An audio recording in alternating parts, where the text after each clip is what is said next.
Grazie, grazie per l'invito, sono contento di essere qui. Ho preparato un PowerPoint in inglese, quindi terrò, come è stato anticipato, l'intervento in inglese. And I get my timer started for the remaining 20 minutes of the morning session. So there are maybe good reasons not to be ambitious about Europe. I will not deal with that. For those who have reasons to rather be ambitious, my point in the talk is, where would we find assets for this?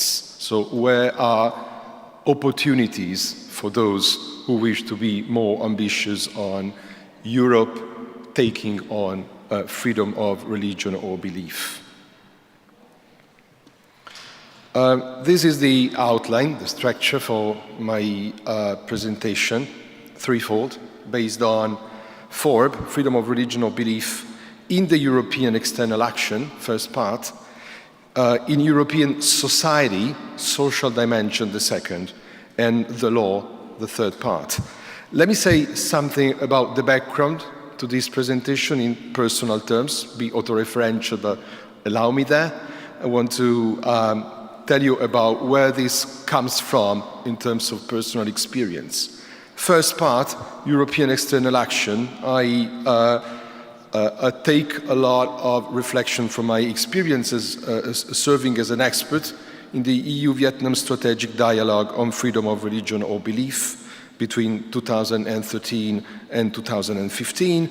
And in these weeks, this responsibility, together with other European colleagues, of drafting the 2017 report on freedom of religion or belief and religious tolerance for the intergroup of the EU Parliament. And this is a joint report from Fondazione Kester Trento and Universities of Luxembourg and Cambridge. Now, about the second part, society, I benefit here from my association to international research programs led by Olivier Roy here in Florence at the University Institute, Religio West, Marie-Claire Faublet's project on religare and religion in the public sphere in Europe, and still going on, the grassroots mobilize in Athens led by FE Focus. I also take advantage from my participation in the G20 Interfaith, Istanbul 2015, Beijing 2016, Potsdam 2017, accompanying the big G20, the G20 of governments.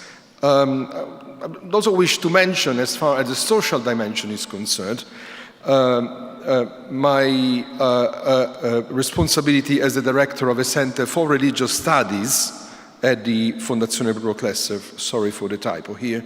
The mission of the center is investigating and improving the interaction of religion and innovation. We heard about innovation over history impacting on the history of religious ideas and institutions. If this was true with the production of Bibles, this is even more true today with artificial intelligence and new technologies, ICT technologies. As far as the third part is concerned, law, I'm here somehow delivering reflections which spring from my experience as a member of the panel of experts on freedom of religion or belief of OSCE, and we heard this morning how important OSCE has been a European institution in this area. And in this context, let me mention recent visits, missions to Bishkek, Kyrgyz Republic, and Yerevan, Armenia, on the drafting on legislation and the concept of secular state in these countries. Let me also mention a recent experience of participation to a meeting on religion and human rights at the EU Agency for Fundamental Rights. Now, the key question on opportunities is the following, at such a crucial time for Europe. Will Europeans be divided or united by religion or belief? And where do opportunities lay there, in particular for European institutions? I will look at Europe within and beyond, starting from external action, the foreign policy of the EU, and then looking into the internal dimension, Europe within, ending again on Europe in the global scenario.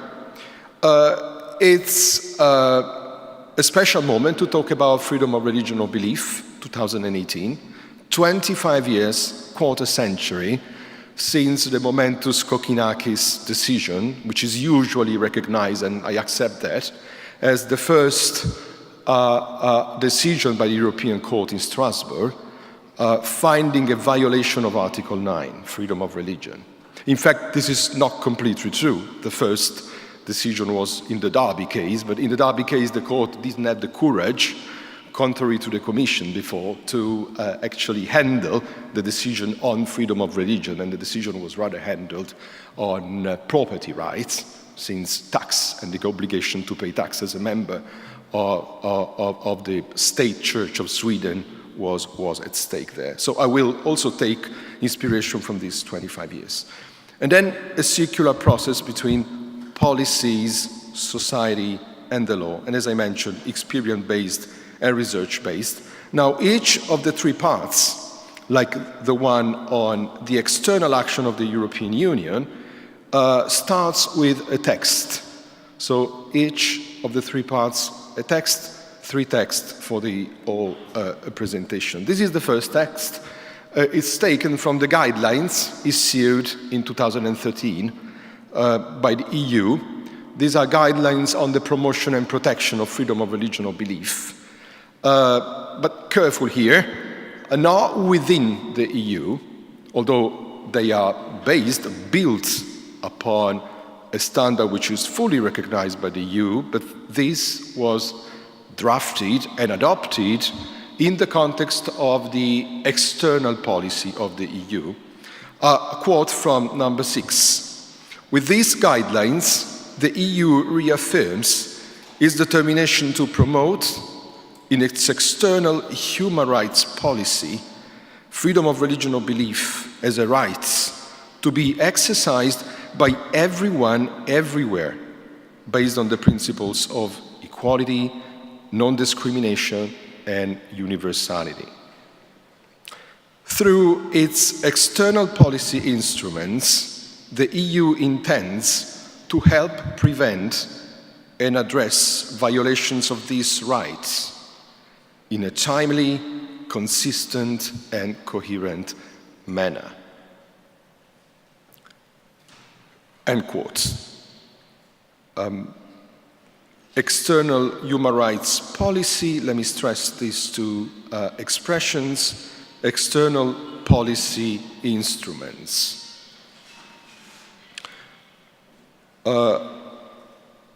In which sense, I do think this is an opportunity. In two ways. First, these guidelines are a precious asset for European actors, institutional actors first of all, involved in the global intergovernmental dialogue. This was what we had in our hands during the talks with the Vietnamese government. And this helps a lot EU delegations wherever they are in the world. This is a precious instrument and an inspiration for other tools, other actions in the intergovernmental dialogue, talking to governments, especially those governments which would assume to be the less ready to accept a dialogue on freedom of religion or belief. But that's where it's worth trying in the first place. A second way, a precious asset as well, as in the dialogue with communities of faith or belief. These guidelines are a good example of what should be done, could be done, in the interaction between European institutions at all levels, including national governments, not only in the intergovernmental dimension, but also in the dialogue with communities of faith or belief. However, they might be structured. Majorities, minorities, heavier in terms of infrastructure and institutions, or much lighter, new and old institutions, or communities of faith or belief, including humanist associations, including those who, with no legitimation at all, would be labeled sect, which is a label completely outruled from international law, and for the sake of the European Union, certainly an expression which doesn't stand any serious scrutiny in European politics or European law. And this is also true for the OSCE, where it is made very clear, and especially in the recent guidelines on legal personality, that those guidelines apply to whatever religion or belief, old and new, traditional and recent, majority or minority. Let me move now to the second, and I have 10 minutes left now for the second and the third. The second part of my talk looks into society. The external action projects actors into the global dynamics. The institutional dimension is strong. Governments are the main actors, and then we look into religious institutions. The state is still the stronger reference. And now let's look at what says about the state this decision. As you can see, I'm going backward on time, reversed on time. I started 2013. I'm now going 10 years back to another momentous decision, to a momentous decision of the court, the Refa Partisi case. First decision 2001, a few weeks before the attack on the Twin Towers, and the decision confirmed in 2003 by the Grand Chamber. Same text, almost same text. And this text I'm reading now was already in the first decision in 2001. Quote, the state's role as the neutral and impartial organizer of the practicing of the various religions, denominations, and beliefs is conducive to religious harmony and tolerance in a democratic society. The focus is on the state here, since what's at stake in the case is the Turkish state and the secular connotation of the Turkish state in a time of a strong electoral wave in favor of electoral success for the political party from which the ruling party of President Erdogan, who was mayor of Istanbul at the time, would come from. So the state is the central actor here. But asserting the neutral and impartial character of the state here serves the purpose of saying something crucial about society, democratic society. And I'm using this text as an indication of the importance beyond the state of society. There cannot be a freedom of religion or belief, there cannot be serious promotion or protection without society and civil society to do what the state cannot do. So while we focus on duties and obligations of states, we can't forget about what belongs to society and society only. Now, if we think of society and the work of society with religious freedom, where would we locate opportunities?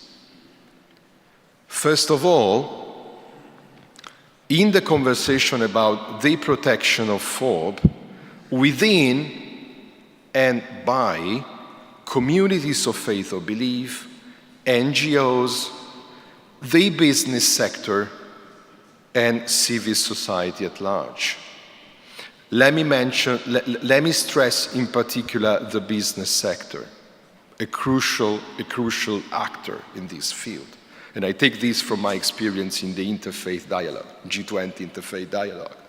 There's a lot which is expected from the business sector in terms of the convergence between believers, individuals, and belief organizations for the sake of sustainable development growth.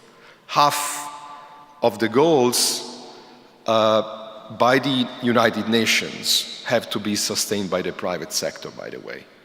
And this means in most of the world,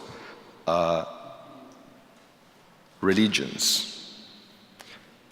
A second aspect for which the dialogue in society can be an opportunity and a precious asset is the articulation of multi-level protection within Europe.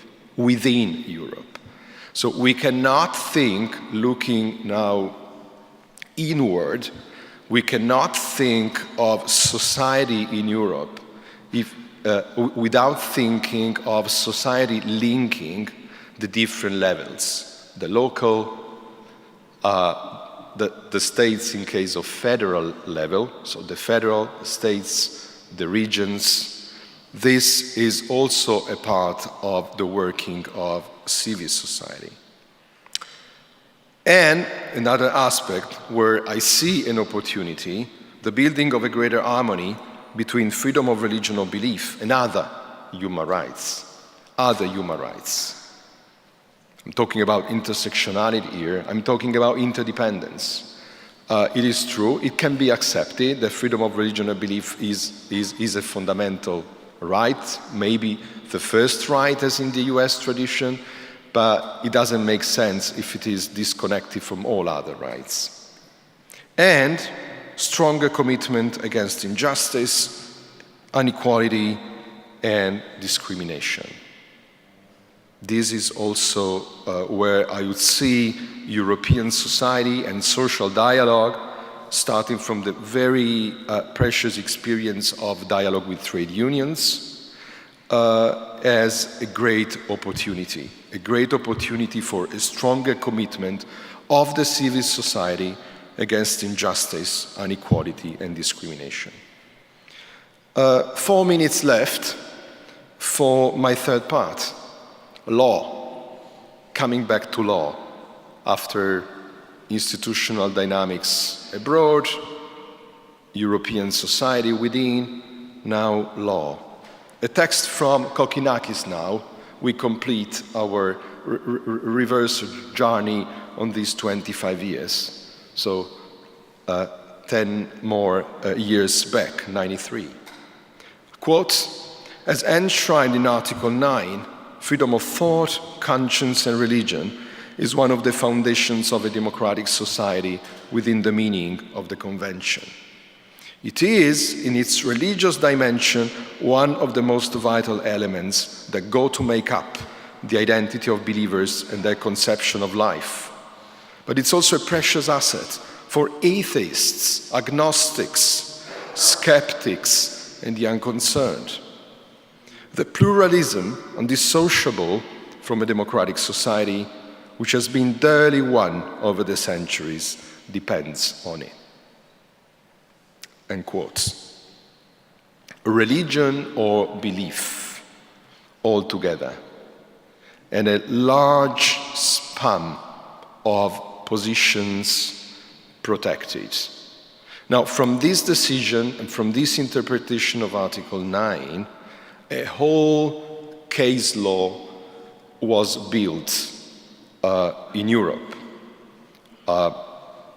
First of all, within countries, which took inspiration from the case law of the Court of Strasbourg, members country of the Council of Europe, so the signatories to this convention, participating states to the CSC, then OSCE, and EU as well.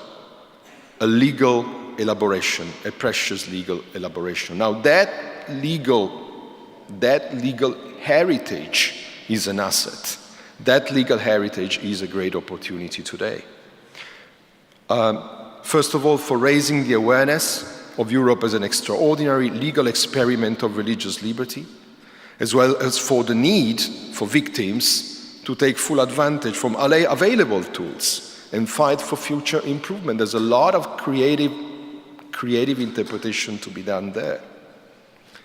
For achieving a better balance within the EU between the protection of diversity and the promotion of a uniform standard. And for further legitimizing the external action through harmony within, through improvement within, we can build a stronger, more legitimate external action worldwide in favor of freedom of religion or belief. And this will enable, and I'm finishing where I started with European institutions, this will enable European institutions to teach to and to learn from other regions of the world. Thank you very much. Grazie mille.